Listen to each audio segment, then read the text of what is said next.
कि अभी आप ओवैसी साहब को 2 करोड़ रुपया दे के आए तब आपका टिकट का मामला फाइनल हुआ है। मुंह से आरोप लगा देना, लगा दीजिए ना भाई।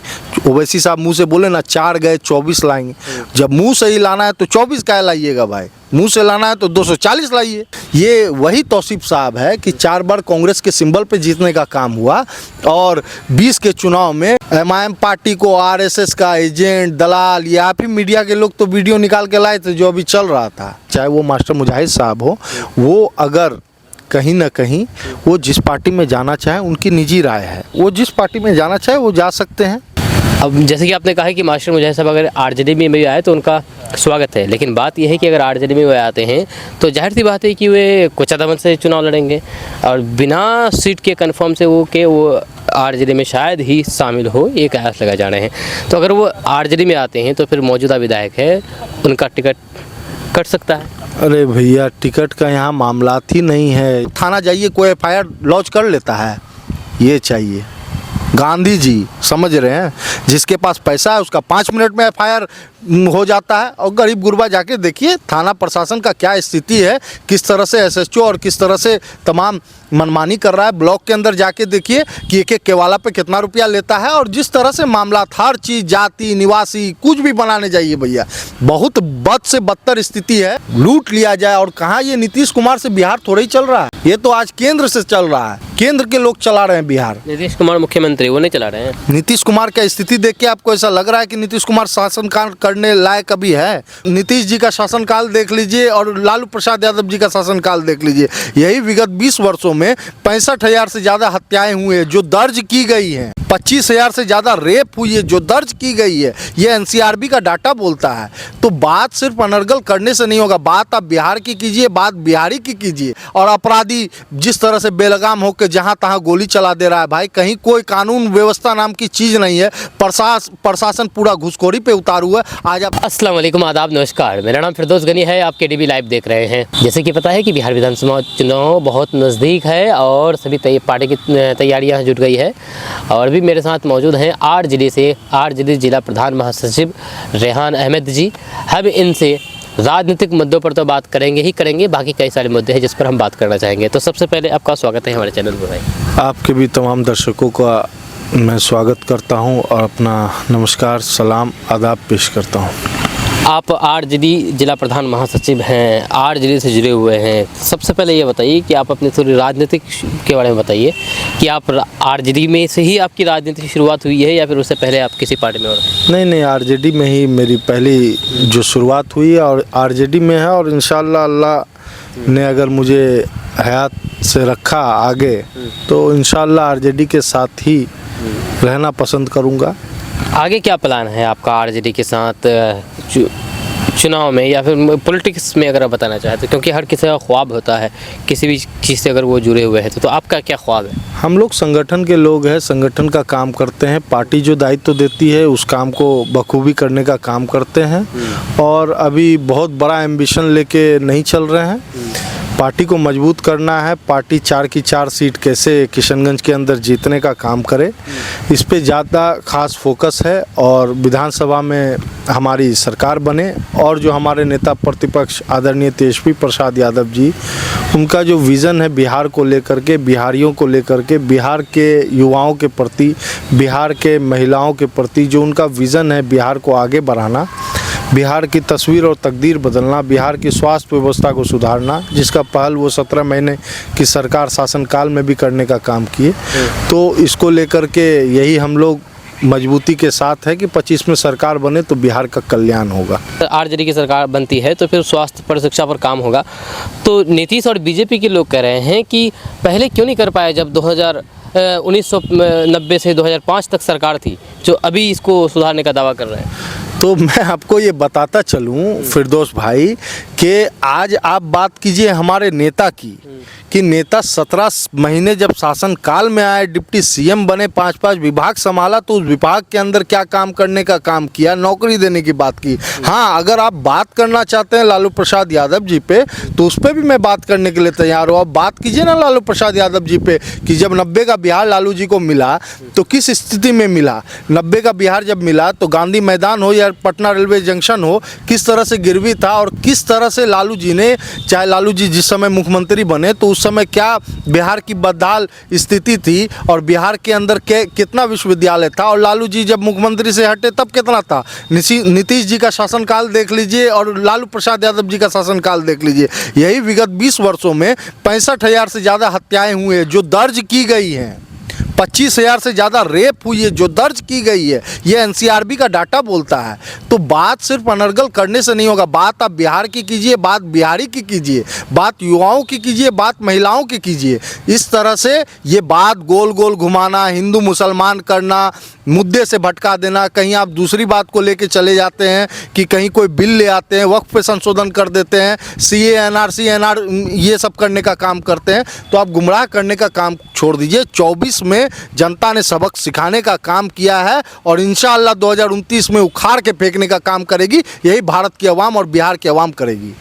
उखाड़ने का काम करेगी। आप जैसे जो हत्याएं गिनाए, जो लड़कियों के साथ जो गलत काम हो रहा है वो गिनाए, तो वहीं पर वो लोग कह रहे हैं कि जो आरजेडी के शासनकाल था, आरजेडी का शासनकाल था वो जंगल राज था और जंगल राज स्थापित करने का काम किया, जो कि हम आकर के इसको हटाएं।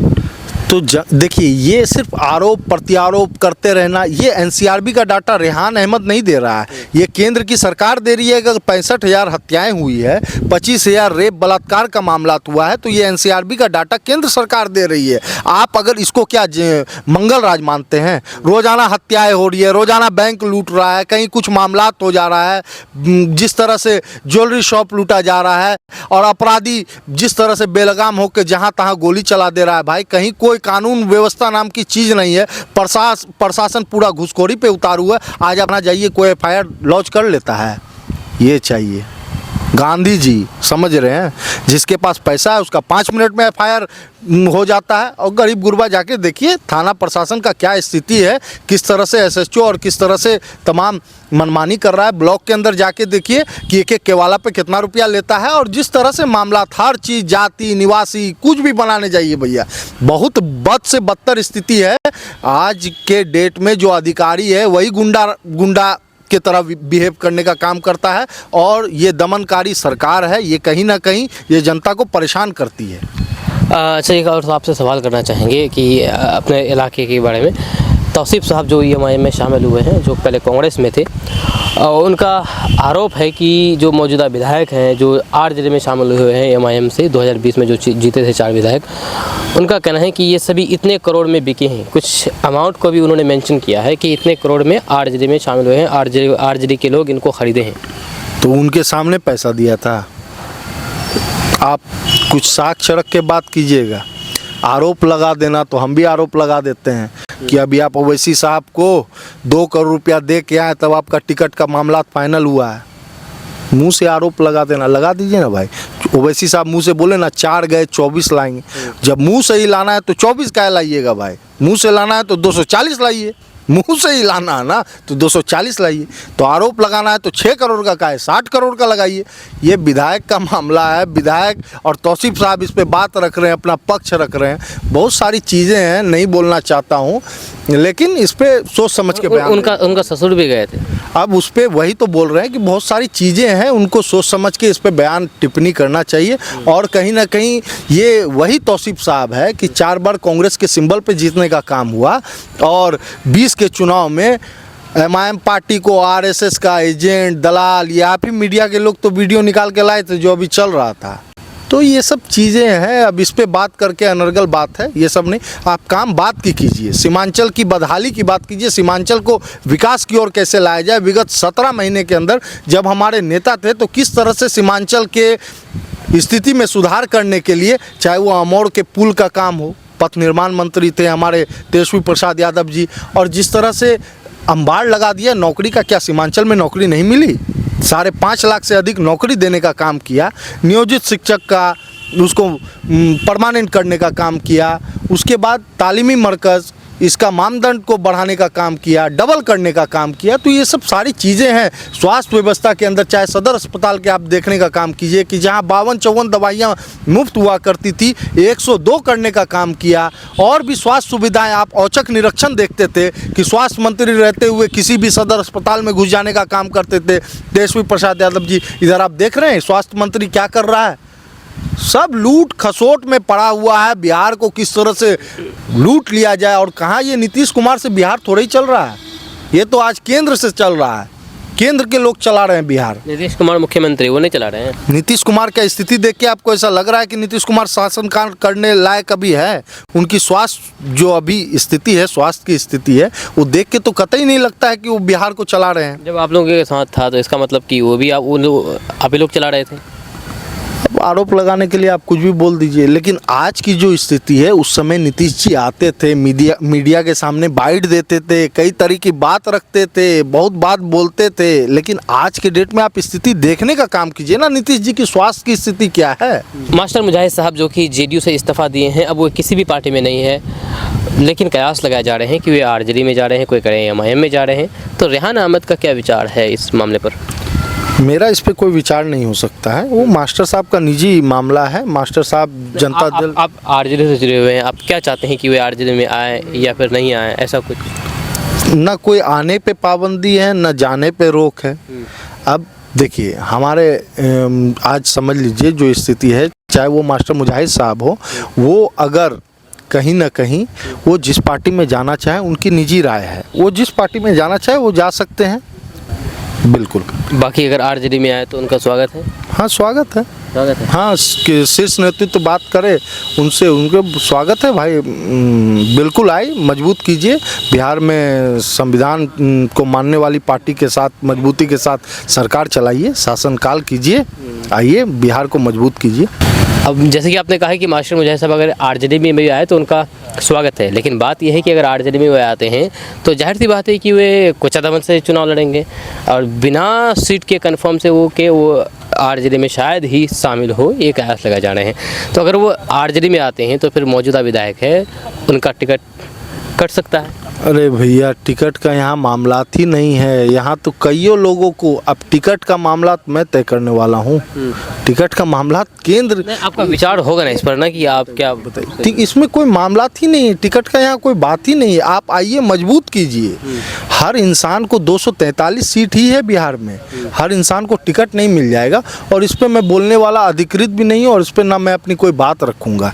टिकट का यहाँ कोई मामला नहीं है। आप पार्टी में, हर इंसान अगर पार्टी में टिकट के लिए आने लगे तो पार्टी के इतने वर्कर है भाई, सब टिकट ही का मामला है। वो कद्दावर नेता है किशनगंज के, तो वो जब भी जाएंगे तो खैर चुनाव तो लड़ेंगे ही। अब वो उनकी निजी राय है, चुनाव लड़े, मास्टर साहब की नहीं लड़ेंगे, वो उनकी निजी राय है, वो उस पर अपना मास्टर साहब देखेंगे और शीर्ष नेतृत्व देखेगा। इस पर हम लोग बोलने वाले बहुत ज़्यादा कुछ होते नहीं। चलिए, लास्ट सवाल, सीमांचल से क्या उम्मीद है आपको? क्योंकि 2020 में आप लोगों को बहुत बड़ा झटका लगा था सीमांचल से, इस बार क्या उम्मीद है? बिल्कुल, इस बार उम्मीद है कि सीमांचल ही सरकार बनाएगी इंशाअल्लाह। सीमांचल ही सरकार बनाएगी? सीमांचल ही सरकार बनाएगी इंशाअल्लाह। क्यों आखिर आप किसकी सरकार? आज जो देश के अंदर स्थिति देखिए, पिछले बार सीमांचल से बहुत बड़ी गलती हो गई थी, जिसका भुगत भोगी सीमांचल हो रहा है। जिस तरह से ये केंद्र की सरकार बोलती है कि इसको केंद्र शासित राज्य कर देंगे, सीमांचल और बंगाल के कुछ हिस्से को मिला करके, तो कहीं ना कहीं ये इसके जो सीमांचल वासी हैं उनके दिल में भी एक चीज़ बस गया। जो पिछले बार 12,000 वोट से हमारा गठबंधन पीछे रह गया और चंद सीटों की वजह से हम लोग सरकार बनाने में विफल हो गए, तो इन सब चीज़ों को देखते हुए सीमांचल इस बार एकदम मुस्तैदी के साथ, मजबूती के साथ तेजस्वी यादव जी के नेतृत्व में बिहार में सरकार बनाने जा रही है। एक बहुत बहुत शुक्रिया रेहान अहमद जी, जो कि आरजेडी के जिला प्रधान महासचिव है किशनगंज के। इनसे हमने बातचीत की है कि आपका कहना है इस बारे में, आपका विचार क्या है, अपने कमेंट बॉक्स में कमेंट करके जरूर बताइएगा। मिलते हैं नेक्स्ट वीडियो के साथ। जय हिंद, जय भारत।